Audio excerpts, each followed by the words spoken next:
1991 में बाबा साहब के मूर्ति का स्थापना, जो अड़चने आई, उसके बाद बीच में कई घटनाक्रम हुए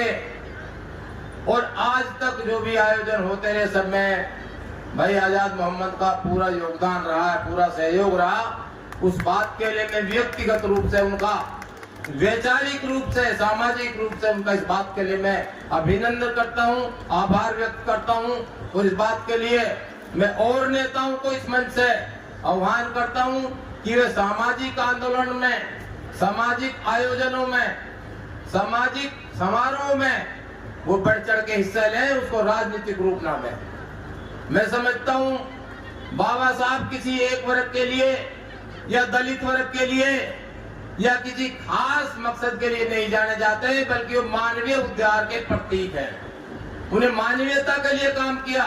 उन्होंने वंचितों के लिए काम किया, दलित उद्धार का उनका एक मिशन था, एक काम था। लेकिन इससे ज्यादा मानव अधिकारों के लिए उन्होंने लड़ाई लड़ी, जीवन पर्यंत जो संघर्ष किया, बचपन से संघर्ष किया, शैक्षिक योग्यता के पढ़ाई अध्ययन के दौरान संघर्ष किया, लंदन स्कूल ऑफ इकोनॉमिक्स से पीएचडी करने के बाद संघर्ष किया, या वो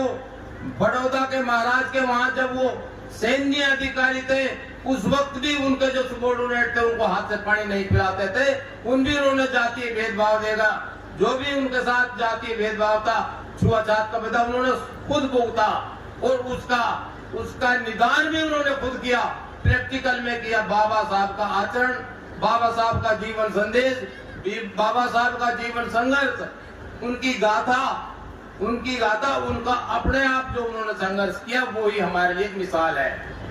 बाबा साहब ने कभी यही नहीं कहा कि उनको पूजा जाए या उनको श्रद्धा भक्ति से देखा जाए। उन्होंने खुद ने संदेश दिया कि मुझे पूजा ना जाए, मेरे संघर्ष को याद किया जाए, मेरे आदर्शों को याद किया जाए, मेरे आचरण को याद किया जाए, मेरे सामने जो बचपन से लेकर जवानी तक और पॉलिटिकल लाइफ और सियासत में और सामाजिक संघर्षों में और समाज के लिए काम करने में जो कुछ विपत्ति आई, जो कुछ विसंगति आई, जो अवरोध आए, जो रुकावट आई, जो अड़चन आई, उनको याद किया जाए और उसके बाद मेरे आदर्शों पर चलते हुए समाज को आगे ले जाया जाए। वो समाज के लिए लड़े, वो अकेले दलितों के लिए नहीं लड़े। ये अलग बात है, महार जाति में पैदा हुए, कोई भी नायक किसी न किसी जाति में पैदा होता है, लेकिन वो सबका नायक होता है, सर्व समाज का नायक होता है। बाबा साहब सर्व समाज के नायक थे, वो किसी एक जाति के नहीं थे। दलितों को उनको नेता मान लें, दलितों को उनको उद्धारक मान लें, ये बाबा साहब के विचारों के प्रति, ये बाबा साहब के प्रति अन्याय है।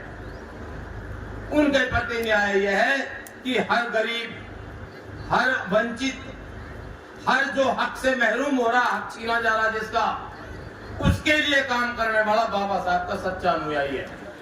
और हम ये कहते हैं कि आज 14 अप्रैल नहीं, बल्कि पूरे साल के 365 दिन हम गरीबों के उत्थान के लिए, उद्धार के लिए, उनकी भलाई के लिए अपना वैचारिक रूप से हम तैयार रहना चाहिए। ये किसी आयोजन का मसला नहीं है, बल्कि अपनी दिनचर्या में अपने आचरण को ढालने का मुद्दार मसला है। बाबा साहब को हम सिर्फ संविधान निर्माता कहें, ये भी ठीक नहीं है। वो संविधान की मसौदा समिति का अध्यक्ष है, उनके विचार संविधान में हावी हैं, लेकिन उनके विचार असली कदम कदम पर गरीबों के उत्थान के लिए, लोगों को इंसाफ दिलाने के लिए, अधिकार दिलाने के लिए, अपने कर्तव्य समझने के लिए, उनके विचार कदम दर कदम मानवता की भलाई के लिए है। संविधान में सबका हक छुपा है, संविधान में सबके अधिकार छुपे, संविधान में स्वतंत्रता छिपी है, संविधान में समानता छुपी है, संविधान में समता छिपी है, संविधान में समृद्धि छिपी है। और इन सब आदर्शों पर चलते हुए ही हम बाबा साहब के सच्चे मायने में अनुयायी हैं। आगे हम उनका अनुयायी बनना है तो बेहतर यह है कि हम उनके आदर्शों पे चले, उनके आचरण पे चले, जो उन्होंने संघर्ष झेले, जो उन्होंने संघर्ष किए, चाहे वो उस वक्त की ब्रिटिश सरकार के खिलाफ हो, चाहे सामाजिक व्यवस्था के खिलाफ हो, चाहे उस वक्त के किसी राजनेताओं के, पार्टियों के खिलाफ हो।